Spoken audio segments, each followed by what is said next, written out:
with all the oppression, we were accomplishing things far greater than the black and blacks have done.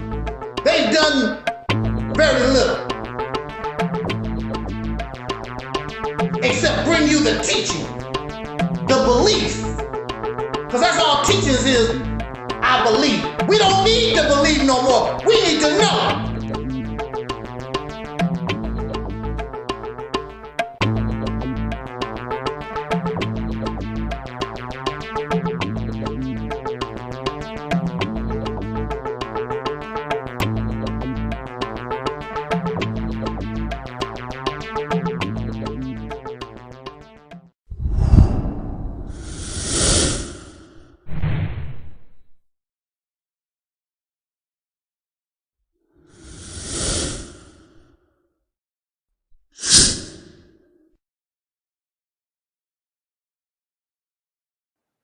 Chicken George family, all the members, including, they even had a white guy, I forgot what his name, I think he was Little George, I forgot what his name was. Little George, I think that's what they call him.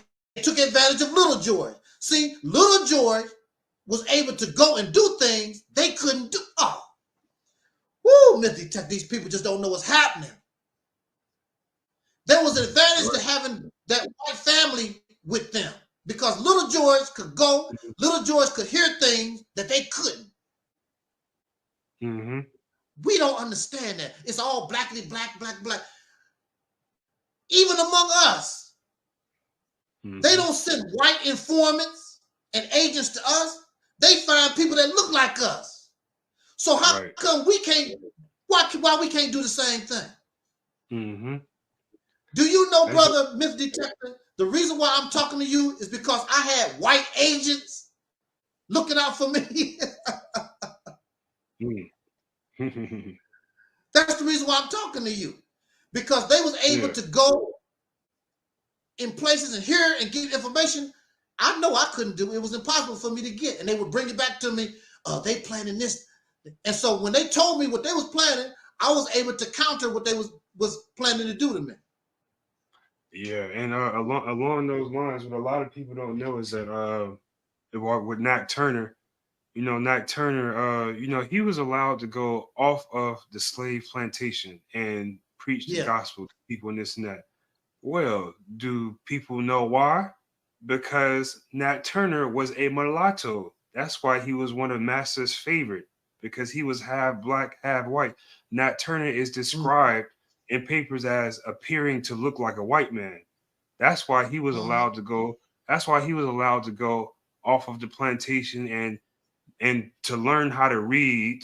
That's how he knew how to read and knew all where all the different plantations were and where to go when he was planning the slave rebellion. That's why that was their inside man. Mm-hmm. See, that's part of war. Even in this country, there are Russian spies in this country. Some of them spies been here for 50 years, been here longer than we have, probably. And America do the same thing. They put their people all over the earth, put them in different positions. That's what war is all about. Spies and agents. When these people talk about spies and agents, they talk about people like me because I said something they don't like about Islam or I don't like the honorable minister. You a spy, you an agent. You don't even know what a spy and an agent is. That's not what that's about. Spies and agents try to get close to you. Like Malcolm, that Gene Roberts guy. He worked for the New York Police Department. He skin and grin and pretend he was loving everything Malcolm said and done so he could get close to Malcolm. Spies and agents don't say things to keep you away from them. They say things to make you believe, make you want to believe that they with you. They want to be like you. They want you to like them. A spy and agent don't say things that you don't like. They say things to pump your ego. so they can get close to you so they can stab you in your damn back. You don't even know what a spy or an agent is. You don't know what they do. You don't know nothing about espionage. Yeah. You don't have no idea. Yeah, in the engagements of war, you got to know all of that stuff. You got to plan A, B, espionage. Espionage. What's it called? Now I lost my track of mind.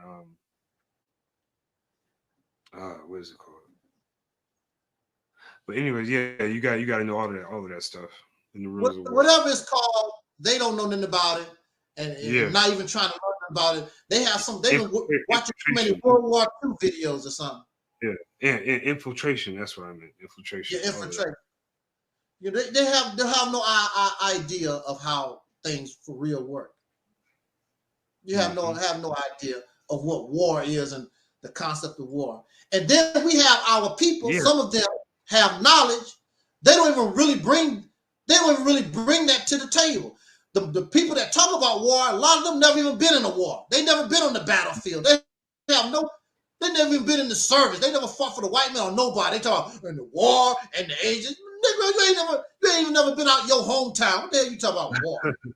Yeah, and then they also they don't have any type of concept of outside the box of understanding like global politics. Let's say you do go to war. Let's say you do go to war with the white man here and win. Okay, you beat the white man. What about everybody else in the world that's gonna be coming for you now? What about them? You think they just gonna let y'all live in peace? No. The human species from the beginning of time, since primordial man, has always been big dog eat little dog. Mm-hmm. You conquer or get conquered. That is the part of the human species. So what y'all gonna do after that? If you do now finally go to war or win a few battles against the white man, what you gonna do against everybody else in the world that wants you now? I hope they're trying to build partnerships with Africa is going to benefit you. What the hell? What they gonna do? Shit, they under people. Exactly.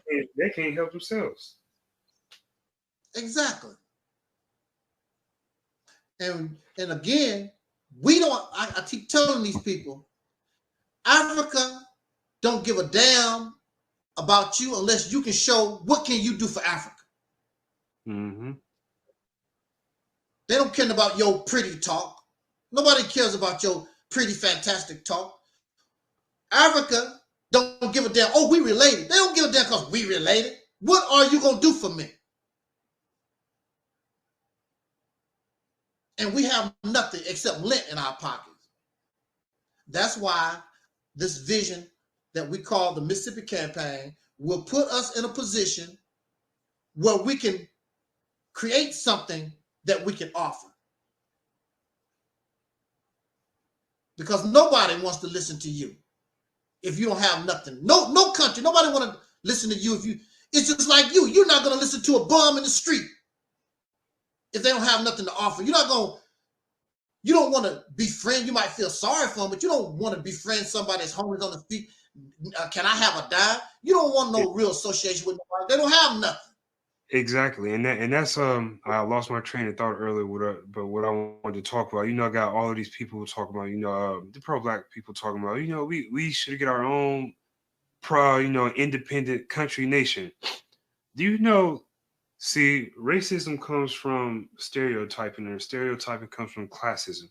Do you know that there's some black people here that are part of the 1% of millionaires that would never side with somebody some nobody who live on the other part of town and talking about some fantasy black country? They would never join that. They would never want to be a part of that. They would look down on you. And why would they get rid of their rich American dollars to revert back to the Stone Age time in some black country? Why would they want to do that? There's black people in the upper class that look down on black people in the lower class, and that's just how it is. It's not about race; it's classism. Why would somebody that's living in Baldwin Hills or whatever rich part of the country want to come live next door to somebody that's staying in the projects? Why would they want to do that? Mm-hmm. So yeah, that's another thing they don't understand. It's all a lot of classical. issues. It's a lot of issues. You don't want to be around white folks, and you want to separate from the white folks, and you want your own nation or whatever. But like we was talking about it before, okay. See, the thing about human beings, it might be race right now, but it could be we don't like short people. Short people, we got a problem with short people. Or, of course, with the religions. Well, we can't do Hebrew Israelite here. We can't do Islam here. We can't do such and such here. All these things are going to come up. You got rid of the racist part because you're not with white folks no more. And really, you're not going to get rid of the racist part because then it's something that's in us that we don't like talking about, but it's still part of us. The light skin versus dark skin.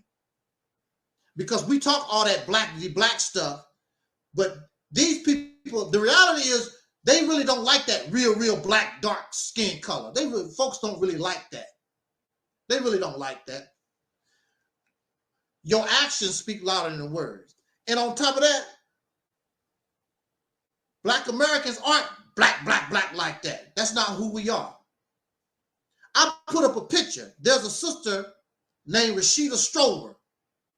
She's the dark-skinned activist. Shout out to Rashida Strober, the world's first dark-skinned activist, and her daughter and husband, baby Lauren. Shout out to the dark-skinned activist platform. But I put up a picture of her. She believes that she's really dark. I'm the dark-skinned activist.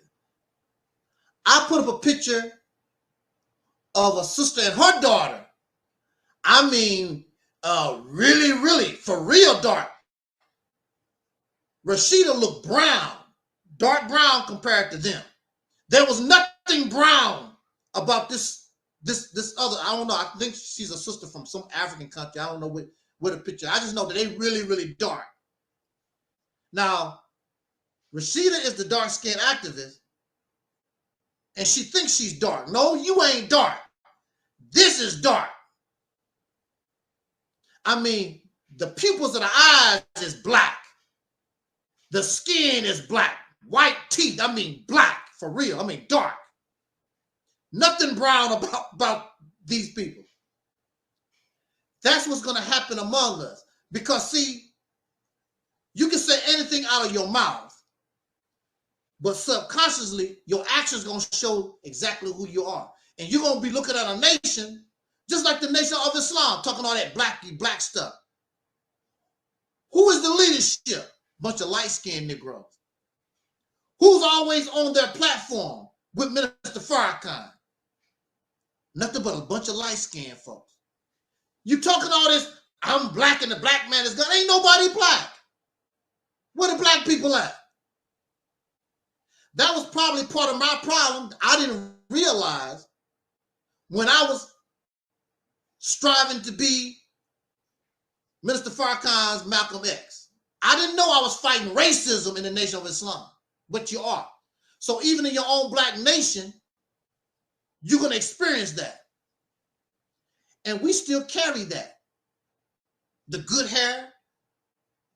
Some of us have the good hair and the red bone. We still do that to this day. We still see that the lighter or those of us who look more European, we're more cuter, we're more handsome than those of us who have these other facial features and skin color. It's still there. So that's not going to go away. Just because you separate from white folk, that's still part of you. And you still carry that mindset. Black. They still carry that mindset. So actually, you defeating the purpose. If you can't get rid of that mindset, you defeating the purpose of separation because only thing you did was go to another place, but you still carry the stench from where you left. And you're not gonna, ain't nothing's gonna change except those who oppress you. Now the white man not oppressing you. Now light-skinned black folks is oppressing you. So what did you gain?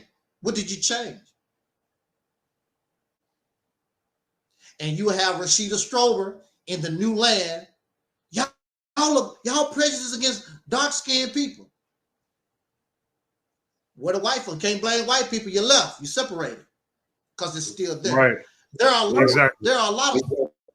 lot of sicknesses that we have. Some of us want to ignore. Some of us don't want to deal with. And those sicknesses is going to cause your failure in anything that you do. That's why I say the Mississippi campaign is the best vessel, the best option to go, because it gives us opportunity to weed those things out of us. Like I said, we're not going to see the fruits, but we know what to do. We're damaged goods. We're damaged goods, but we are the sacrificial lamb.